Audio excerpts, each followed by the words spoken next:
Question number 2।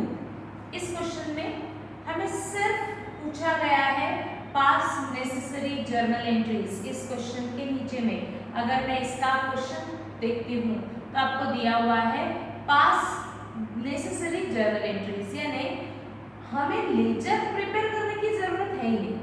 जब मुझे question में सिर्फ जर्नल पूछा है तो मुझे सिर्फ जर्नल एंट्रीज ही रिकॉर्ड करनी है और इसीलिए मैंने सिर्फ जर्नल का फॉर्मेट ड्रॉ किया है।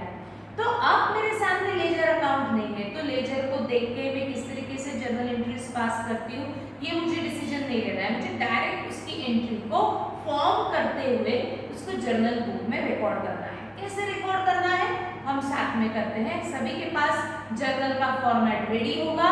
हम स्टार्ट करते हैं journal entries for question 2 page 161। एक बार पूरा क्वेश्चन रीड कर लेते हैं। हमेशा सबसे पहले आपको ये आदत डालना है कि आपको पूरा क्वेश्चन अच्छे से पढ़ना है। जो अगर ऐसा लगता है कि ये इंपॉर्टेंट पॉइंट है या डिफिकल्ट पॉइंट है उसको उनको मार्क करना है। ठीक, बढ़ते हैं। Amal, Nendu and Sameer share profits and losses in the ratio of 3:2 respectively. Underline 3:2. Their balance sheet as on 31st March 2017 was as under. Balance sheet on the liability side, sundry creditors, Amlendu capital, Sameer capital, general reserve. On the asset side, cash at bank, sundry debtors, land and building, stock, plant and machinery, furniture and fixtures. On 1st April 17, they admit Paresh into partnership. The term being that इस condition पे हमने परेश को admit किया. He shall pay 16,000 as his share of goodwill. 50% amount of goodwill shall be withdrawn by old partners. Underline this. He shall pay 16,000 as his share of goodwill. 50% of amount shall be withdrawn by old partners. Then he shall have to bring in 20,000 as his capital for 1/4 share in future profit. For the purpose of Paresh admission, it was agreed that assets would be revalued as follows. Land and building is to be valued at 60,000, plant and machinery to be valued at 16,000, stock valued at 20,000 and furniture and fixtures at 4,000. A provision of 5% on debtors would be made for doubtful debts, that means RDD. Pass the necessary journal entries in the books of new firm. Simple question है, without capital adjustment है तो हम fast complete इसको कर सकते हैं। Laser रहा तो ये पूरा आपको ही कर सकते थे क्वेश्चन, बट हम डायरेक्ट जर्नल देख रहे हैं इसलिए आपको मेरे साथ ही चलना है। ओके, अब journal entries. Journal entries form करने के लिए लास्ट पीरियड में मैंने कुछ बताया था कि कौन सी एंट्रीज को हमें जर्नल बुक में रिकॉर्ड करना होता है। जो अकाउंट में हम पोस्ट करते हैं, revaluation account, partners capital account, cash account, ये अकाउंट में जो भी एंट्रीज हम पोस्ट करते हैं उसकी हमें जर्नल एंट्रीज फॉर्म करनी पड़ती है।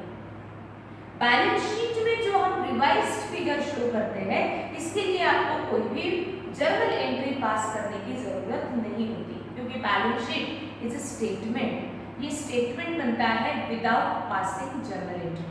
इस स्टेटमेंट में जो एंट्रीज हम रिकॉर्ड करते हैं इसके लिए कोई जर्नल एंट्री पास नहीं होती, बट जो भी अकाउंट में हम पोस्ट करते हैं उसके लिए जर्नल एंट्री पास होती है।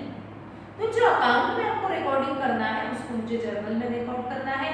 जो मैं बैलेंस शीट में लिखती हूँ वो मुझे जर्नल बुक में रिकॉर्ड करने की जरूरत नहीं होती। ठीक, ये कंसेप्ट मैंने कल बताया था। अब जो भी ओपनिंग बैलेंस होता है, जो भी क्लोजिंग बैलेंस होता है, ओपनिंग बैलेंस जो हम ब्रॉट डाउन करके लिखते हैं, क्लोजिंग बैलेंस जो हम कैरिड डाउन करके लिखते हैं, ब्रॉट डाउन कैरिड डाउन की कभी भी कोई जर्नल एंट्री पास नहीं होती, तो ये भी मुझे स्किप कर देना है। ठीक, तो brought down carried down post नहीं होगा जर्नल बुक में, बैलेंस शीट की एंट्रीज जर्नल बुक में रिकॉर्ड नहीं होगी। तो हम स्टार्ट करते हैं। सबसे पहले हम क्या करते हैं, लेजर को मैं याद कर लूं। कैपिटल बैलेंसेस, कैश और बैंक बैलेंसेस हम रिस्पेक्टिव अकाउंट में ट्रांसफर करते हैं। क्या लिखते हैं उसके सामने, बैलेंस ब्रॉट डाउन। तो ओपनिंग बैलेंस जो भी कैपिटल्स का लिखा जाएगा, बैंक बैलेंस जो भी ओपनिंग बैलेंस लिखा जाएगा उसको मुझे जर्नल में रिकॉर्ड करने की जरूरत नहीं होती, क्योंकि ये शो किया जाता है ब्रॉट डाउन करके, और ब्रॉट डाउन कभी हम एंट्री पास नहीं करते। तो फर्स्ट स्टेप मुझे स्किप कर देना है। जो भी हम ब्रॉट डाउन लिखते हैं वो उसकी कोई भी जर्नल बुक में मुझे एंट्री रिकॉर्ड करनी नहीं है। फिर हम क्या करते थे, एक्यूमुलेटेड प्रॉफिट्स और एक्यूमुलेटेड लॉसेस हम पार्टनर्स में डिस्ट्रीब्यूट करते हैं।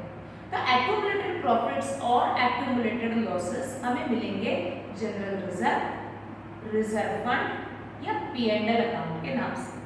तो general reserve, reserve fund, P&L, इनमें से आपको क्या दिया है ये क्वेश्चन में देखना पड़ेगा। तो मैं सबसे पहले चेक करती हूँ लायबिलिटी साइड, दोनों साइड में दिया जा सकता है liability as well as asset. तो मैं पहले लायबिलिटी चेक करती हूँ। लायबिलिटी में हमें दिया हुआ है जनरल रिजर्व 20,000। तो ये जनरल रिजर्व जो 20,000 किया है, हम इसको पार्टनर्स कैपिटल में डिस्ट्रीब्यूट करते हैं। लायबिलिटी में है यानी पार्टनर्स कैपिटल अकाउंट के किस साइड लिखते हैं, क्रेडिट में लिखते हैं। और लायबिलिटी में है that means reserve amount is payable.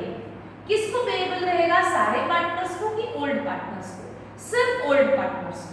तो ये एंट्री को मुझे फॉर्म करना पड़ेगा मेरे जर्नल एंट्री में, क्योंकि मैं ये कैपिटल अकाउंट में पोस्ट कर रही हूँ।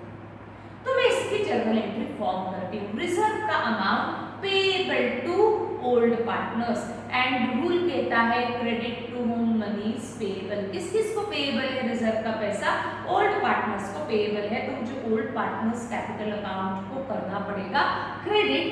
कौन सा रूल अप्लाई करके, credit to whom money is payable. तो रिजर्व है 20,000, पेएबल टू ओल्ड पार्टनर्स, तो हम एंट्री पास करते हैं।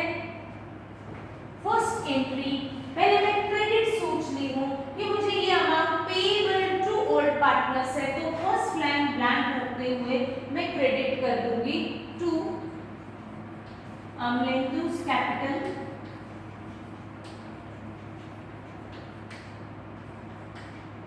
And to second partner is Samir's capital.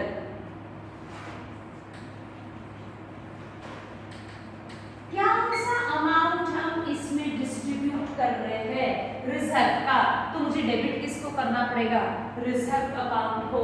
तो एंट्री पास होगी general reserve account debit to old partners capital account credit. Total amount of reserve given in question as 20,000, इस 20,000 को old partners में divide किया जाएगा 3:2, क्योंकि प्रॉफिट शेयरिंग रेशो दिया हुआ है 3:2।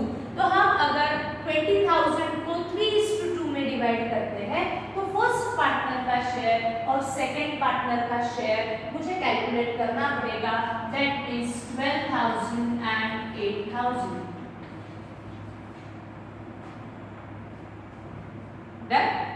अब ये रिजर्व हमने डिस्ट्रीब्यूट कर दिया पार्टनर्स में, तो इसकी जर्नल एंट्री के बाद मुझे इसका नरेशन भी लिखना पड़ेगा। Being general reserve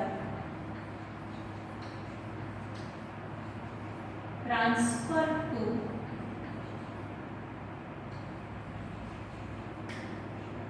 old partners capital account, या आप लिख सकते हो general reserve distributed amongst old partners. ठीक, reserve amount payable to old partners, credit to whom money is payable. Reserve का अमाउंट इज पेएबल, इसलिए डेबिट किया जनरल रिजर्व को। या आप लेजर को याद करते हुए भी इस एंट्री को फॉर्म कर सकते हो। हम रिजर्व कहाँ लिखते हैं, पार्टनर्स कैपिटल अकाउंट के क्रेडिट में, क्योंकि ये लायबिलिटी में दिया है। अगर कैपिटल के क्रेडिट में मैं पोस्ट करती हूँ, यानी मुझे कैपिटल अकाउंट को क्रेडिट करना पड़ा, और इसीलिए मैंने उनको दोनों को क्रेडिट किया। क्रेडिट में हम क्या लिखते थे, बाय जनरल रिजर्व, यानी जनरल रिजर्व को मुझे डेबिट करना पड़ेगा। तो हमने एंट्री पास की general reserve to old partners capital account. Logic लगा के करो या लेजर को याद करते भी करो, बट एंट्री फॉर्म करना आना चाहिए। ठीक, नाउ नेक्स्ट रिजर्व के बाद मैं चेक कर लेती हूँ क्या कहीं P&L नाम का एक्यूमुलेटेड लॉस आपको असेट में कुछ दिया हुआ है क्या। तो मैं असेट में चेक करती हूँ, तो ऐसी कोई और कोई रिजर्व और कोई फंड क्वेश्चन में दिया हुआ है। तो मैं बढ़ती हूँ directly next step, that is revaluation of assets and liabilities.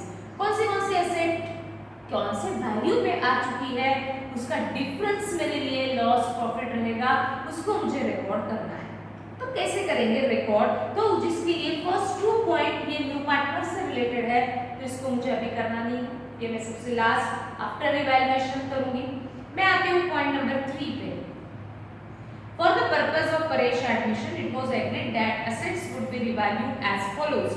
Land and building is to be valued at 60,000. That means at the time of admission, value of land and building is 60,000. At the time of admission, land and building की value कितनी हो गई है 60,000. तो मैं इस 60,000 की new value है, इसको मैं ओल्ड वैल्यू के साथ कंपेयर करती हूँ और डिसीजन लेती हूँ कि लैंड एंड बिल्डिंग पे हमारा लॉस हुआ या प्रॉफिट हुआ। At the time of revaluation assets पे या तो लॉस होगा नहीं तो प्रॉफिट होगा, वो लॉस प्रॉफिट भी मुझे रिकॉर्ड करना पड़ेगा और रिवाइज्ड फिगर भी मुझे रिकॉर्ड करनी पड़ती है। तो मैं चेक करती हूँ लैंड एंड बिल्डिंग की old value of land and building was 50,000, यानी मेरे लिए उसकी वैल्यू 50,000 थी, बट आज उसकी वैल्यू कितनी हो गई है 60,000, यानी 50,000 की बिल्डिंग 60 पे आ चुकी है, यानी डिफरेंस 10,000 बिल्डिंग में इंक्रीज हो रहा है। बिल्डिंग की वैल्यू बढ़ रही है।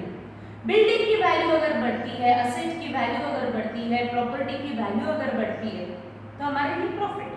तो ये प्रॉफिट को भी मुझे रिकॉर्ड करना है और रिवाइज्ड फिगर भी मुझे बैलेंस शीट में रिकॉर्ड करनी पड़ती है। तो सबसे पहले मैं ये प्रॉफिट को रिकॉर्ड करती हूँ।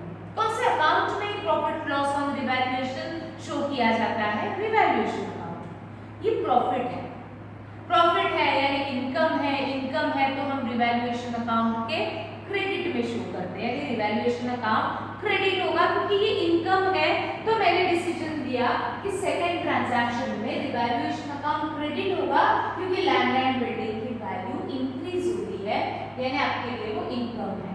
तो फर्स्ट लाइन ब्लैंक रखते हुए हम रिवैल्यूएशन अकाउंट को क्रेडिट कर देंगे बाय 10,000। डेबिट तो मुझे किसी को करना है, ये 10,000 का इनकम किस असेट पे हुआ वो रिकॉर्ड करो। कौन से असेट पे हुआ है, लैंड एंड बिल्डिंग, तो हम डेबिट करेंगे land and building account. Land and building account debit to revaluation account credit. Ledger याद करके देखो, क्या हम ऐसे ही शो करते थे क्या? रिवैल्यूएशन अकाउंट जब ओपन होता है तो इनकम मुझे रिवैल्यूएशन के क्रेडिट में लिखना पड़ेगा बाय लैंड एंड बिल्डिंग 10,000। इस लेजर को याद करते हुए भी मैं एंट्री फॉर्म कर सकती हूँ। मैंने रिवैल्यूएशन अकाउंट के क्रेडिट में लिखा है, दैट मींस जर्नल एंट्री में रिवैल्यूएशन अकाउंट को क्रेडिट करो। क्रेडिट में क्या लिखा है, बाय लैंड एंड बिल्डिंग, यानी लैंड एंड बिल्डिंग की वैल्यू बढ़ गई है तो लैंड एंड बिल्डिंग अकाउंट को डेबिट करो। इसीलिए मेरी एंट्री पास हुई land and building account debit to revaluation account credit. Done. तो इसको हमें नरेशन में लिखना पड़ेगा, being profit on land and building transfer to revaluation account, और profit on revaluation of land and building ऐसा भी लिख सकते हो, being profit on land and building transfer to revaluation account, और आप क्या लिख सकते हो, being profit on revaluation of land and building, ऐसा भी चलता है। ठीक। नाउ नेक्स्ट, कौन सी एसेट नेक्स्ट रिवैल्यूड हो रही है, plant and machinery to be valued at 16,000, यानी प्लांट एंड मशीनरी की वैल्यू अब आपको 16,000 करनी है। अच्छा एक मिनट, ये लैंड एंड बिल्डिंग हमने रिकॉर्ड किया, land and building to revaluation, ये एंट्री मैंने रिकॉर्ड कर दी। अब इसकी रिवाइज्ड फिगर हम बैलेंस शीट में भी रिकॉर्ड करते हैं। बैलेंस शीट के असेट में हम लैंड एंड बिल्डिंग शो करेंगे, old value 50,000 increased by 10,000, that means revised figure of land and building 60,000। क्या बैलेंस शीट में जो रिवाइज्ड फिगर हम शो करेंगे उसकी कोई जर्नल बुक में एंट्री पास की जा सकती है क्या? तो बैलेंस शीट में जो हम रिकॉर्ड करेंगे उसकी कोई भी एंट्री जर्नल बुक में शो करने की जरूरत नहीं है, क्योंकि बैलेंस शीट ये विदाउट पासिंग जर्नल एंट्री बनता है। तो इसके लिए कोई जर्नल बुक में एंट्री पास नहीं होती, तो रिवाइज्ड फिगर जो बैलेंस शीट में शो होगी उसकी मुझे जर्नल बुक में कोई भी एंट्री पास करनी नहीं है। फिर मैं बढ़ूंगी नेक्स्ट रिवैल्यूएशन पे, और नेक्स्ट रिवैल्यूएशन आपको दिया है plant and machinery to be valued at 16,000। Plant and machinery की वैल्यू 16,000 हो चुकी है, बट इसकी ओल्ड वैल्यू कितनी है, फिर इसका लॉस है कि प्रॉफिट है, वो सब मुझे रिकॉर्ड करना पड़ेगा। तो मैं चेक करती हूँ प्लांट एंड मशीनरी की ओल्ड वैल्यू। अगर मैं चेक करती हूँ तो old value was given in balance sheet at 20,000। मेरे लिए मशीनरी की वैल्यू 20 थी, but at the time of admission machinery की वैल्यू हो गई है 16,000। That means plant and machinery की वैल्यू 4,000 से कम हुई। कहां से आया 4,000? दोनों का डिफरेंस। 4,000 से वैल्यू कम हुई है, यानी प्लांट एंड मशीनरी पे असेट की वैल्यू कम हुई है, यानी हमारे लिए वो क्या है? लॉस है। ये लॉस को मुझे रिकॉर्ड करना पड़ेगा, और प्लांट एंड मशीनरी की रिवाइज्ड फिगर भी मुझे रिकॉर्ड करनी पड़ेगी। तो सबसे पहले हम लॉस को रिकॉर्ड करते हैं। ये लॉस है। लॉसेस एंड प्रॉफिट्स हम कहां रिकॉर्ड करेंगे? रिवैल्यूएशन अकाउंट में। वो लॉस होने के कारण रूल कहता है debit all expenses and losses, इसीलिए लॉस की एंट्री में रिवैल्यूएशन अकाउंट को डेबिट करो। रिवैल्यूएशन अकाउंट डेबिट 4,000 कर दिया। फिर ये 4,000 किस असेट का लॉस है वो भी तो शो करना पड़ेगा, और इसीलिए हम करेंगे to plant and machinery account credit. Plant and machinery को हम क्रेडिट कर रहे हैं, यानी मशीनरी में से हम उसको माइनस कर रहे हैं। ठीक, तो एंट्री पास हुई revaluation account debit to plant and machinery account credit. Being loss on plant and machinery, being loss on plant and machinery transfer to revaluation account. Being loss on plant and machinery transfer to revaluation account. अब इस plant and machinery की 4,000 से value कम हुई, तो आज उसकी value कितनी है? 16,000, जो हम करंट वैल्यू है, तो हम कहां शो करेंगे उसको? Balance sheet. बैलेंस शीट की असेट में प्लांट एंड मशीनरी होगी, तो क्या इसकी कोई एंट्री पास होगी क्या जर्नल बुक में? नहीं होगी, क्योंकि बैलेंस शीट की एंट्रीज हम रिकॉर्ड नहीं करेंगे, क्योंकि बैलेंस शीट करता है विदाउट पासिंग जर्नल एंट्री। तो प्लांट एंड मशीनरी की करंट फिगर की कोई भी एंट्री आपको जर्नल में शो करने की जरूरत नहीं है, तो वो उसको हम यहाँ रिकॉर्ड नहीं करेंगे। तो आगे बढ़ते हैं।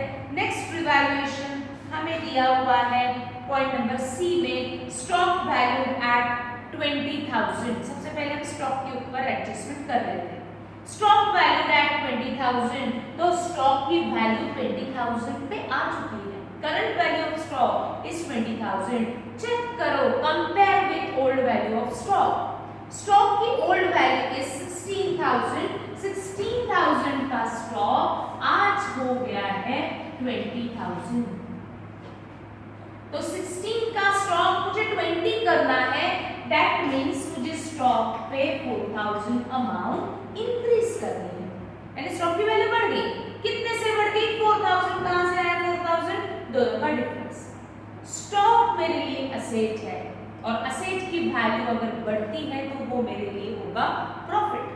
तो प्रॉफिट को तो रिकॉर्ड करना है, वो मेरे लिए इनकम है। इनकम को हम कौन से अकाउंट में शो करेंगे? Revaluation account. इनकम होने के कारण रिवैल्यूएशन अकाउंट होगा क्रेडिट। तो एक लाइन डेबिट के लिए ब्लैंक रखते हुए हम रिवैल्यूएशन अकाउंट को क्रेडिट करेंगे 4000। कौन सी असेट का इनकम है? स्टॉक का इनकम है, तो हम डेबिट करेंगे stock. Stock account debit to revaluation account credit. Narration लिखेंगे be profit on stock transfer to revaluation account. Paying profit on stock transfer to revaluation account। Income होगा तो रिवैल्यूएशन को क्रेडिट होगा, लॉस होगा तो रिवैल्यूएशन को debit होगा। ठीक, आगे बढ़ते हैं।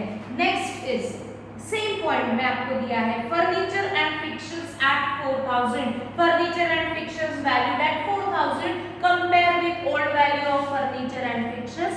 Old value of furniture and fixtures given in balance sheet was 8000। 8000 का फर्नीचर 4000 पे आ चुका है, यानी वैल्यू फर्नीचर की कम हुई। कितने से कम हुई? दोनों का डिफरेंस 4000 से फर्नीचर रिड्यूस हुआ।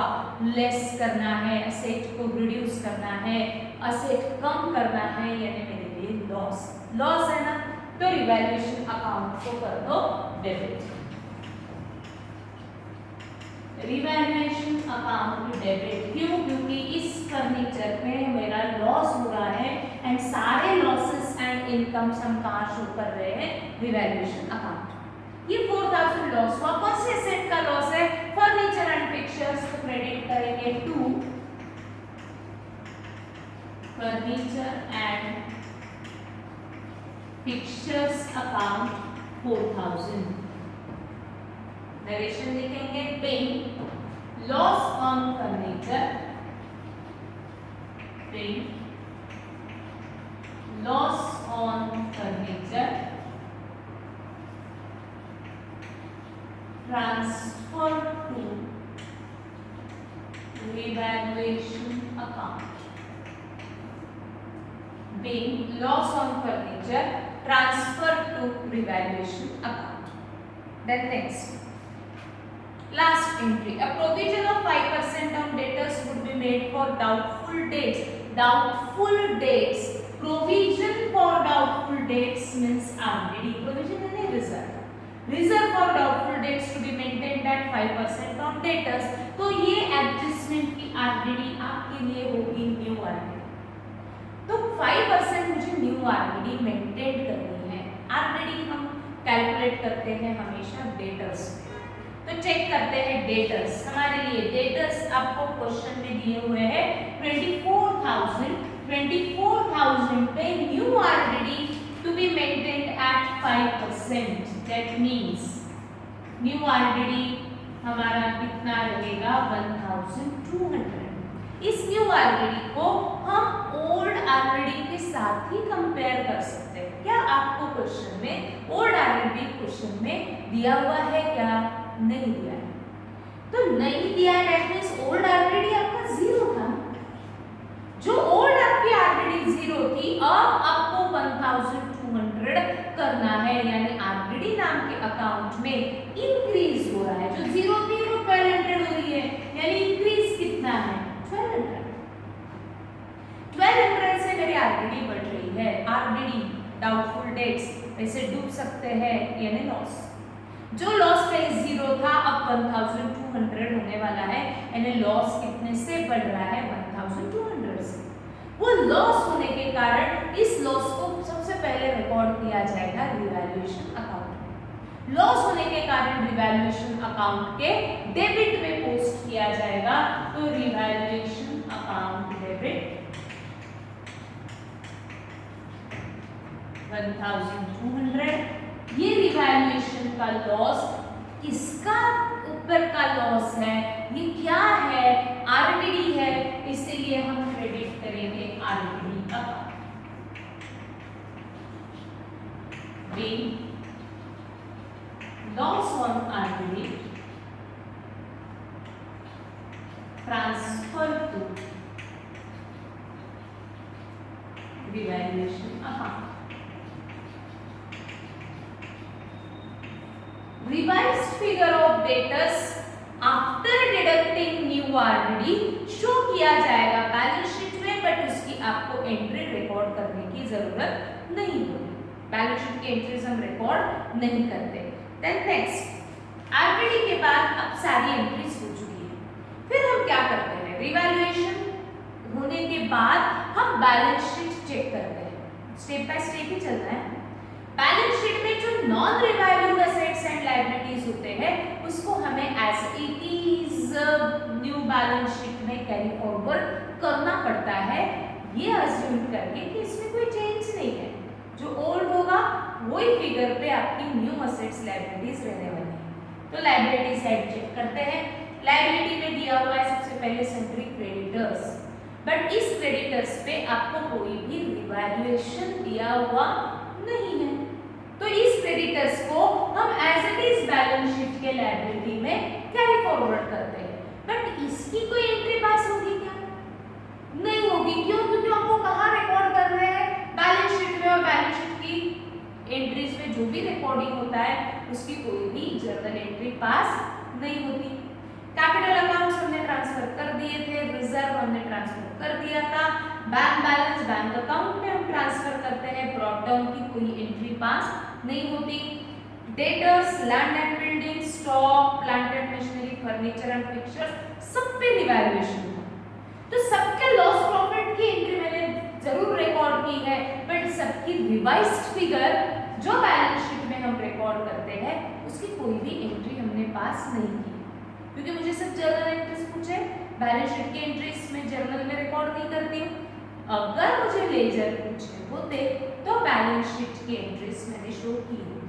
ठीक, तो अब हम बढ़ते हैं आगे। Non revalued assets liabilities post करने के बाद क्लोज किया जाता है रिवैल्यूएशन अकाउंट। रिवैल्यूएशन का बैलेंस आपके लिए या तो होगा नेट प्रॉफिट और net loss on revaluation. Revaluation पे जो भी बैलेंस रहेगा इसका बैलेंस क्या इंडिकेट करेगा, net profit net loss on revaluation of assets and liabilities. तो ये प्रॉफिट लॉस हमेशा हम किस में डिस्ट्रीब्यूट करते हैं, पार्टनर्स में, बट सारे पार्टनर्स पे डिवाइड करेंगे क्या? नहीं, सिर्फ ओल्ड पार्टनर्स में, क्योंकि अभी भी न्यू पार्टनर आने का है। न्यू पार्टनर फॉर्म में एडमिट कब होता है, आफ्टर रिवैल्यूएशन। तो सबसे पहले मुझे रिवैल्यूएशन का प्रॉफिट लॉस ओल्ड पार्टनर्स पे डिस्ट्रीब्यूट करके रख देना है, बट मुझे ये प्रॉफिट लॉस तो कैलकुलेट करना पड़ेगा। तो प्रॉफिट लॉस सिर्फ मुझे ये जर्नल को देखते हुए मैं प्रॉफिट लॉस कैलकुलेट नहीं कर सकती, तो मुझे क्या करना पड़ेगा, रफ में लास्ट पेज में या जहां आपने जर्नल किया है वही पेंसिल से मैं रिवैल्यूएशन अकाउंट रफ में ओपन करती हूँ। रफ में, क्योंकि आपको पूछा ही नहीं है या फेयर में आपको बनानी नहीं है, तो रफ में बनाने के लिए मैंने जस्ट टी फॉर्म में रिवैल्यूएशन अकाउंट को ओपन किया। टी फॉर्म मैंने सिर्फ सेंटर में एक लाइन ड्रॉ कर दी, डेबिट क्रेडिट को डिवाइड कर दिया। अब इसमें मुझे सिर्फ अमाउंट ही यूज करनी है, क्योंकि मुझे यहाँ फेयर में रिवैल्यूएशन अकाउंट पूछा नहीं है, मुझे सिर्फ इस अकाउंट का बैलेंस चाहिए। तो इस बैलेंस को कैलकुलेट करने के लिए मैंने रफ में टी फॉर्म में रिवैल्यूएशन अकाउंट ओपन किया। अब इसमें जहां जहां रिवैल्यूएशन अकाउंट होगा एंट्री में, वो अमाउंट मुझे रिवैल्यूएशन में ट्रांसफर करते जाना है। फर्स्ट एंट्री अगर मैं देखती हूँ तो इसमें कोई भी रिवैल्यूएशन ना डेबिट हुआ ना क्रेडिट हुआ, तो फर्स्ट एंट्री तो यहाँ पोस्ट करने की जरूरत नहीं है। सेकेंड एंट्री में रिवैल्यूएशन अकाउंट हो रहा है क्रेडिट, तो मैंने रिवैल्यूएशन के क्रेडिट में सिर्फ अमाउंट लिखी, क्योंकि मुझे सिर्फ बैलेंस चाहिए 10,000। थर्ड एंट्री में रिवैल्यूएशन अकाउंट हो रहा है डेबिट, तो मैं डेबिट में सिर्फ अमाउंट लिखूंगी 4,000। फोर्थ एंट्री में रिवैल्यूएशन अकाउंट क्रेडिट, तो मैंने सिर्फ क्रेडिट में लिखा 4,000। फिफ्थ एंट्री में रिवैल्यूएशन अकाउंट डेबिट, मैंने सिर्फ अमाउंट लिखा 4,000। सिक्स्थ एंट्री में रिवैल्यूएशन अकाउंट डेबिट, तो मैंने सिर्फ अमाउंट लिखा 1,200, क्योंकि मुझे सिर्फ बैलेंस चाहिए। तो अब मैं इसका प्रॉफिट लॉस कैलकुलेट करती हूँ, तो अगर मैं देखती हूँ तो क्रेडिट की टोटल ज्यादा है 14,000, इतना सब कुछ करने की लिखने की जरूरत नहीं है। 14,000 में से हम डेबिट का टोटल 9,200 माइनस कर देंगे और फाइंड आउट करेंगे बैलेंस।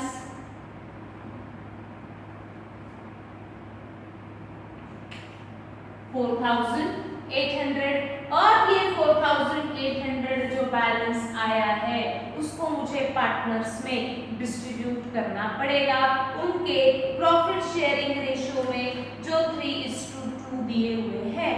तो 4,800 को हम डिवाइड करेंगे 3/5 एंड 4,800 into 2/5 करते हैं entry pass.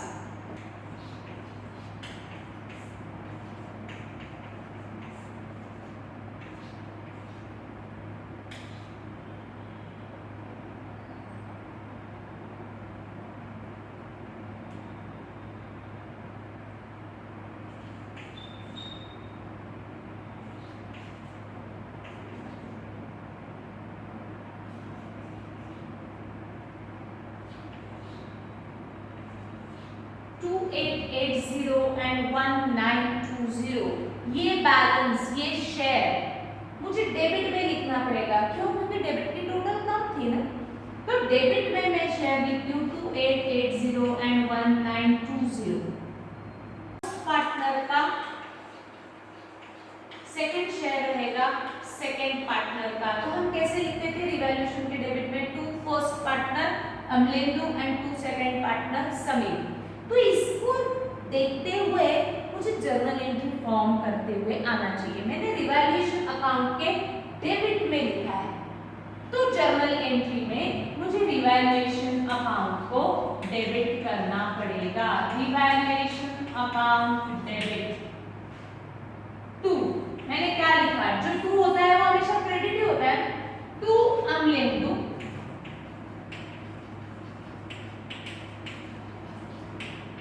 and 2 Samir's capital।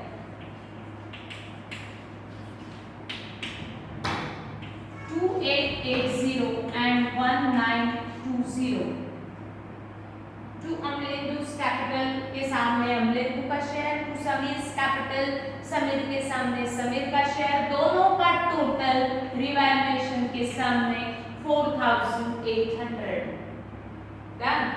Write down narration being profit on revaluation. Profit क्यों? क्योंकि क्रेडिट की टोटल ज्यादा है, इनकम ज्यादा है और एक्सपेंसेस कम है। Being profit on revaluation account transfer to partners capital account.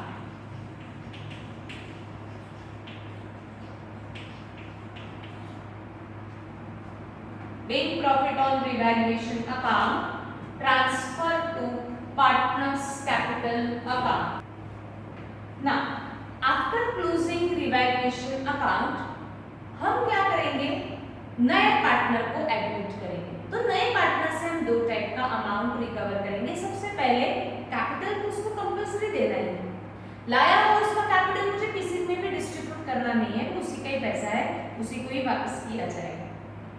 But लाया हुआ एक्स्ट्रा अमाउंट जो गुडविल करके बुलाता है that amount distributed amongst old partners, क्योंकि वो ओल्ड पार्टनर्स के लिए ही ये एक्स्ट्रा अमाउंट लाता है।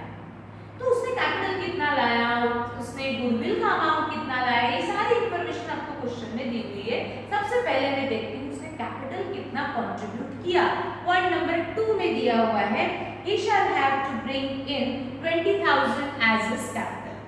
उसने 20,000 का कैपिटल बिजनेस में दिया है। कैपिटल दिया यानी क्या किया? उसने पैसा दिया बिजनेस को। That is for business cash is coming in. But business के पास कैश अमाउंट मेंटेन है या बैंक अकाउंट मेंटेन है? तो आपको उसके लिए देखना पड़ेगा बैलेंस शीट में आपको बैंक दिया हुआ है।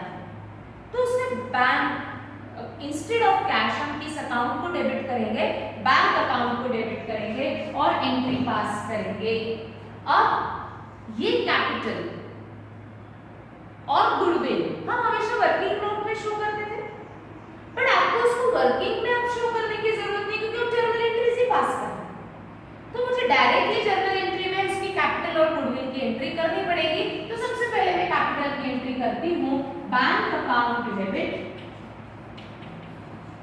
कितना अमाउंट उसने कंट्रीब्यूट किया 20,000। Who is new partner Paresh, तो हम एंट्री पास करेंगे बैंक टू परेश कैपिटल 20,000 लाया हुआ कैपिटल कोई भी इसमें आप डिस्ट्रीब्यूट नहीं कर सकते। आपका ये परेश से जो ये अमाउंट मिला है ये परेश का ही है, तो परेश को ही वापस किया जाए, तो इसकी कोई भी डिस्ट्रीब्यूशन की एंट्री पास नहीं होती। तो नरेशन लिखेंगे being capital invested, being capital contributed लिख सकते हो।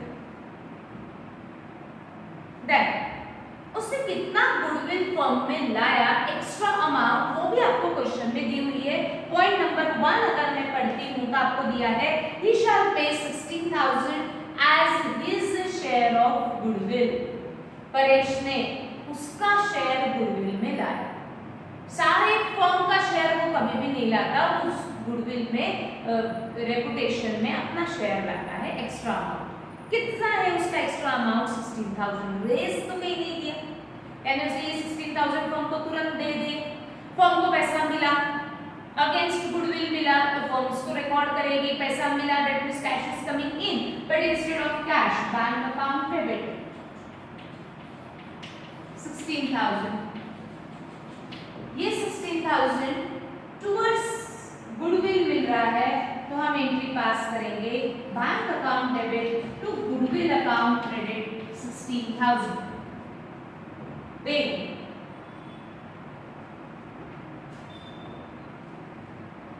Goodwill amount received,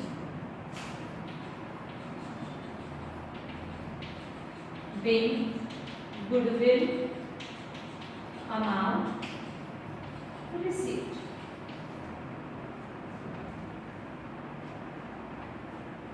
Being extra amount received towards goodwill लिख सकते हो, being goodwill brought in cash लिख सकते हो, ठीक। बट लाया हुआ ये एक्स्ट्रा अमाउंट हम अपने पास नहीं रखती, ये इमीडिएट पार्टनर्स में डिस्ट्रीब्यूट कर देती है। यानी जैसे 16,000 रुपीस मिलते हैं, फर्म क्या करेगी, ये 16,000 में ओल्ड पार्टनर्स के अपने अपने शेयर कैलकुलेट करके रख देती है।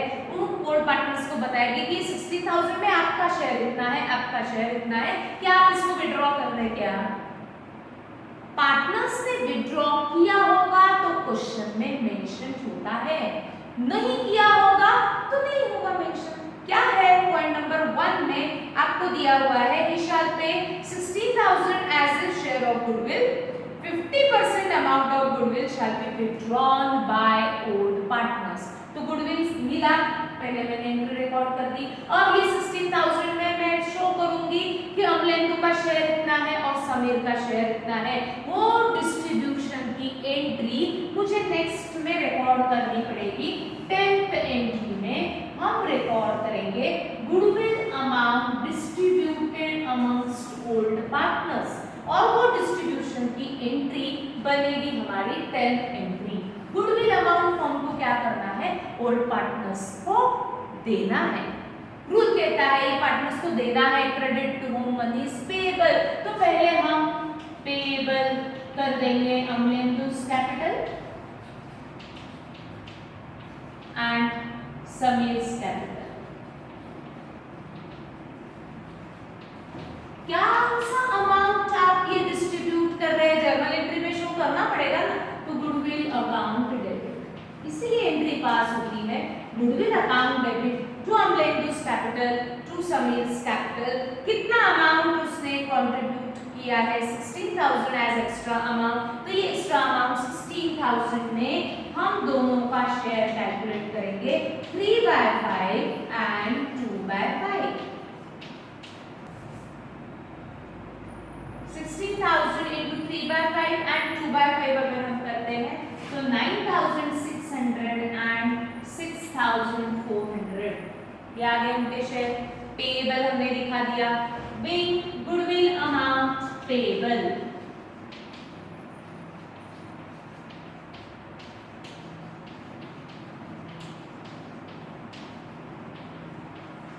अमलेंदुस का शेयर है 9,600, तो हम उसको कहेंगे कि आपका गुडविल में